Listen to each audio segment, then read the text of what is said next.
आप इनके 10 साल का कार्यकाल देख लीजिए। Take a look at the 11 years of his tenure. हमेशा सरेंडर करते हुए दिखेंगे। बड़ी बड़ी बातें, काला धन, सरेंडर। फिर बड़ी बड़ी बातें, बेरोजगारी खत्म कर देंगे, सरेंडर। किसानों की आय दुगनी कर देंगे, सरेंडर। चीन को लाल आंख दिखाएंगे। अब चीन पर तो क्या ही बताएं आपको।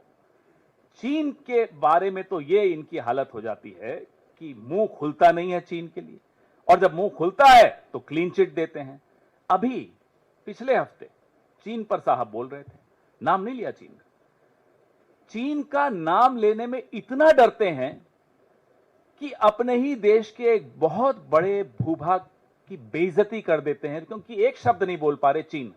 कहते हैं कि गणेश जी की आंखें छोटी होती हैं, खुल नहीं पाती। अरे साहब, इस देश का पूरा नॉर्थ ईस्ट में आंखें छोटी होती हैं, आप उन्हें चिढ़ा रहे हैं, आप उनका अपमान कर रहे हैं, गणेश जी का भी अपमान कर रहे हैं। बोलिए ना, चीन से बने हुए माल को नहीं लेना है। देश के प्रधानमंत्री की इतनी हिम्मत नहीं है कि चीन का नाम ले सके। कह रहे गणेश जी की आंखें छोटी होती हैं, खुलती नहीं है। अरे, और देश के प्रधानमंत्री क्या रैलियों में आह्वान करेंगे? स्वदेशी की मूवमेंट हमारी पार्टी ने कब चलाई थी? जब अंग्रेजों का राज था, तब हम नीतियां नहीं बना पाते थे, इसलिए हमने स्वदेशी का पूरा आह्वान किया, विदेशी माल जलाया गांधी जी के नेतृत्व में। इनकी पार्टी ने, इनकी जो विचारधारा वाले लोग हैं, इन्होंने नहीं किया। मैं कांग्रेस की बात कर रहा हूं।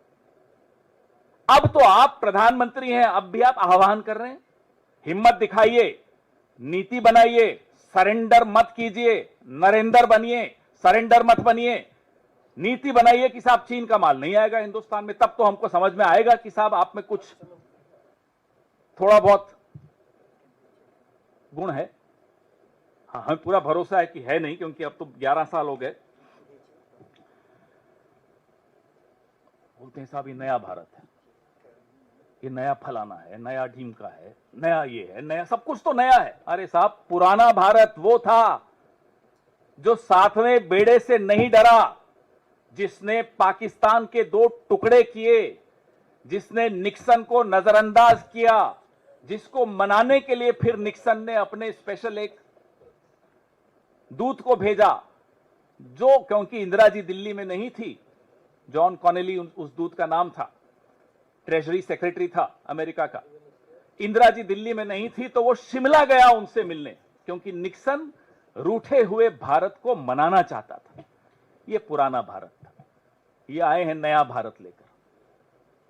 तो भारत को आप बख्श दीजिए साहब, आपकी कायरता से भारत को बख्श दीजिए। भारत बड़ा आपका ऋणी रहेगा, क्योंकि आपकी कायरता इस देश की नौजवान पीढ़ी को क्या सिखाकर जा रही है? सिर्फ डायलॉग में हमें आपकी जरूरत नहीं, हमारे पास बहुत है। हमें मालूम है आपने ट्रेनिंग ली है डायलॉग देने की, और ये एक हकीकत है जो मैं बार बार दोहराता हूं। आप लोगों को मजाक लगता है, मजाक नहीं है। उस आदमी को फिर सांसद भी बनाया एक टर्म के लिए, जिससे ट्रेनिंग ली थी। आप नाम जानते हैं, परेश रावल। उसी से ट्रेनिंग लेते थे ये साहब, कई कई घंटों गुजरात में ट्रेनिंग का सेशंस चलते थे। मुझे मालूम है किसके फार्म हाउस पे चलते थे। चलिए वो छोड़िए, आप देश के प्रधानमंत्री हैं, फिर आप नया भारत मत करिएगा।